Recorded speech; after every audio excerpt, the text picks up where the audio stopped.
Ayan guys, nagluluto ako ng nilagang baboy dahil ngayon ay mainit, malamig na malamig at may bagyo dito sa Taiwan at mayroon din bagyo sa Pilipinas. Kaya sobrang lamig, kaya ayan. Papakita ko sa inyo guys ang rekado ng aking nilaga. Ito. Yan, ng mais, carrot, sibuyas, at saka ito guys, hindi ko alam. Basta ito guys, parang mais din yan guys. Ang sarap niya pag na lambot. Parang mais din siya, parang binatog ang lasa niya. Oh, dito ko lang yun sa Taiwan nakita na nilalahok na sa nilaga ng aking mga amo, kaya ginaya ko na. Ito ay para sa amin lang ni Evelyn. At hindi rin po yung ilalahok ko ngayon sa aming nilaga. Ito, pechay. Yan, pechay ang ilalahok ko ngayon sa aming nilaga. So, unahin na nating ilagay ito guys. Kasi matagal maluto ito. Ayan. Unahin na natin ilagay ang mais. Yan. Saka siyempre sibuyas. Pampalasa yan. Pampalasa sa nilaga. At siyempre, ito na nga guys, sinasabi ko sa inyo. Parang mais talaga siya. Ang sarap niya. Makikita niyo mamaya pag pag malambot na yan. Lalaki siya guys. Tapos, lagyan natin ng asin. Nalita ko pagluluto kasi nag-live ako. Pero, madali lang naman. Mga 30 minutes luto na yan. Ayan o, asin. Sakto lang yung asin na yan. Huwag mag-alala. Hindi yan maalat. Wala, nawawala yung paminta. Mamaya ako nalalagyan ng paminta. So, tatakipan ko muna yan guys para yan ay lumambot yung karne at saka yung mga rekado. Tapos yung carrot at saka yung gulay ay panghuli ko na ilalagay guys. Pinakita ko lang sa inyo kung anong rekado ng aking nilaga. Ayan.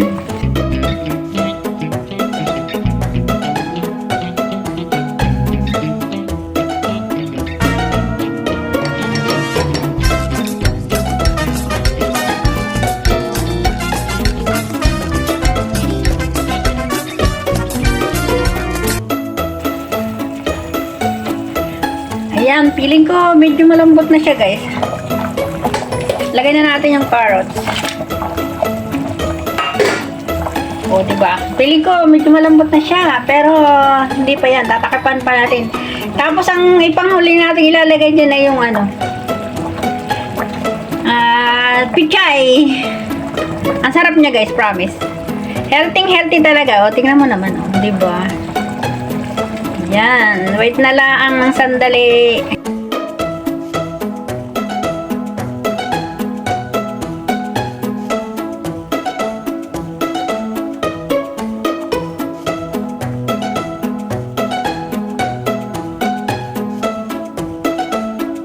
Ayan, habang tayo ay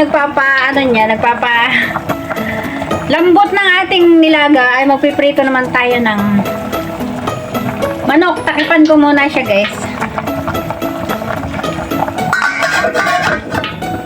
Ayan, ito naman, magpiprito naman tayo ng manok. Kakatakot din mainit na yung mantika.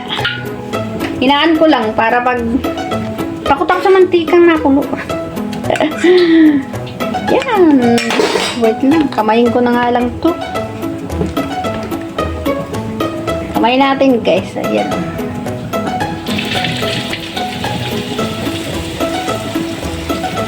Dahil dalawa lang kami ni Evelyn kakain yan, kaya yan. Tatatlo na kasi yung manok ko, kaya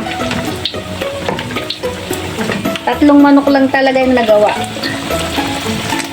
Ayan, magpiprito tayo ng manok.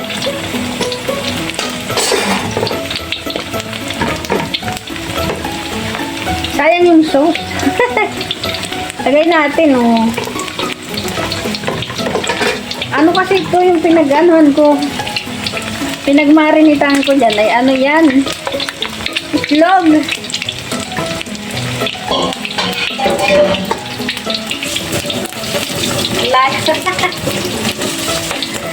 Medyo hinaan natin up. Pero alam nyo guys, ang pinakamaganda pag nagpiprito ka ng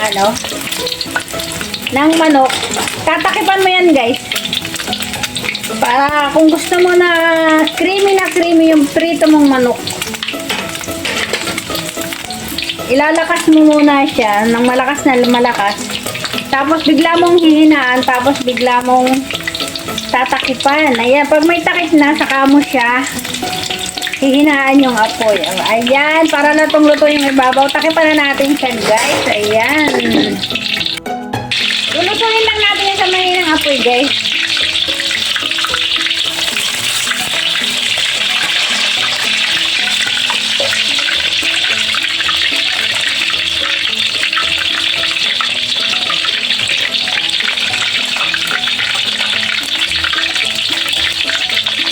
Ayan, tatakipan ko lang uli, guys.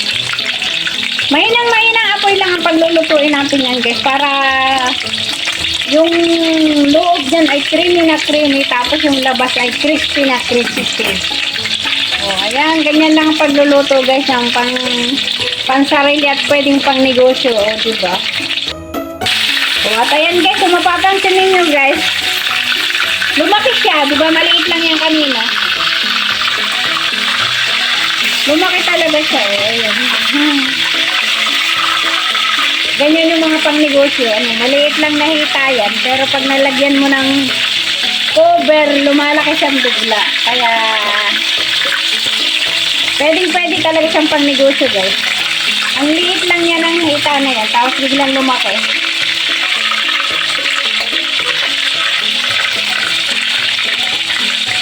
Tatakipan pa natin para maging ano siya, para maging brown na brown yung kanyang balat bago natin hanguin. Ayan, takipan uli natin, guys, kasi gusto ko medyo mapula-pula siya, o diba?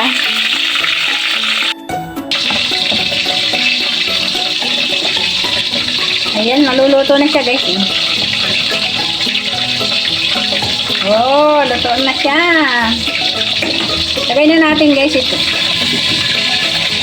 Unahin ko muna yung puno ng pitsay.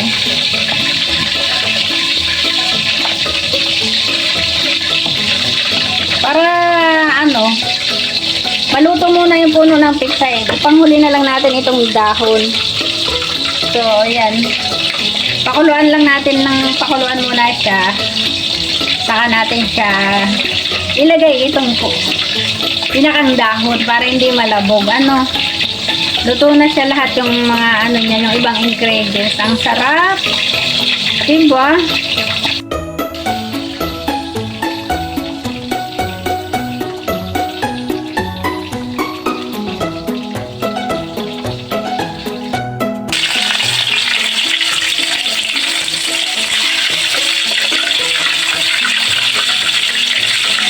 Ayan, mapula na siya.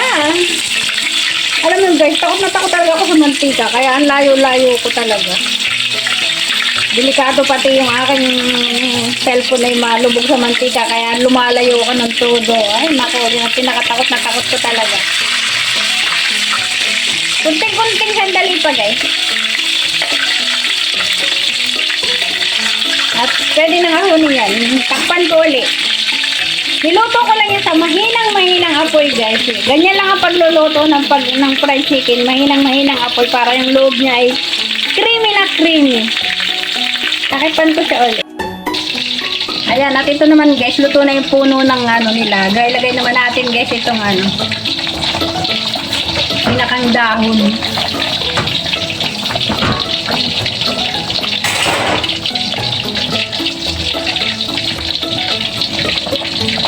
Yan.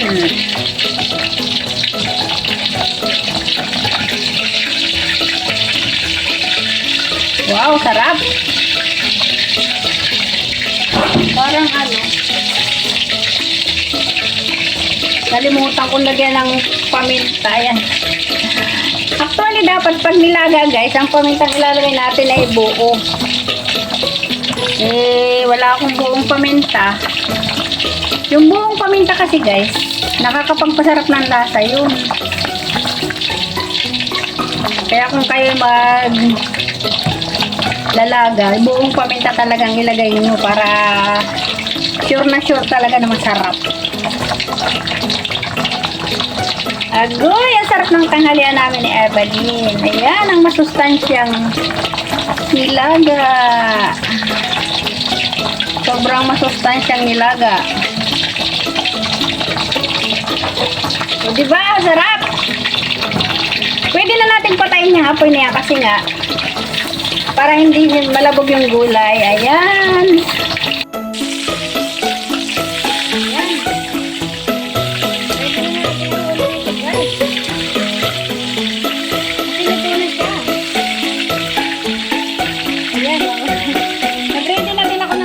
Guys, kapag iuulam namin niya sa ano, sa fried chicken, yan, lettuce na yan, ayan. Ito ko muna ilalagay kasi mamantika siya, babasa pa kasi ito, hindi pa natutuyo yung lettuce. Ayan. Pwede na natin asunin siya. Ito na siya, diba?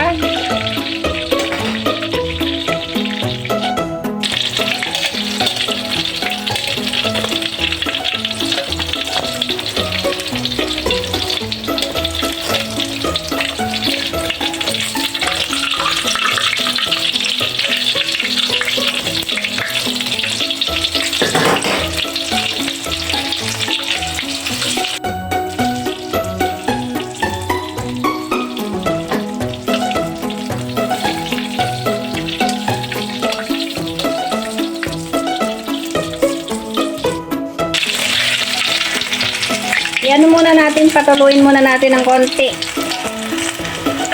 Yan, kasi masyadong mamantika ay wala kaming paper towel, naubusan. Mahirap talaga pag walang paper towel. Yun. Ayan. Maitim-itim. Bawal kainin yung maitim-itim, ha. Yan. Okay lang yan, tatanggalin lang yung itim-itim na yan. Oh, ayan, naka-ready na yan. Dahil kami ready ng kumain ni Evelyn. Oh, mag-iinit naman ako ng kanin. Product of my fried chicken. May kaunting sunog-sunog, pero kailangan tanggalin natin yan. Huwag tayong kakain ng sunog. Oh, ayan, ang aking lettuce na masarap na masarap. At ito na yung nilaga. Oh, ayan, ready na. Ready to serve na. Oh, diba? Kaya naman maraming salamat dahil kami ay mag-uumpisa ng kumain. Yan.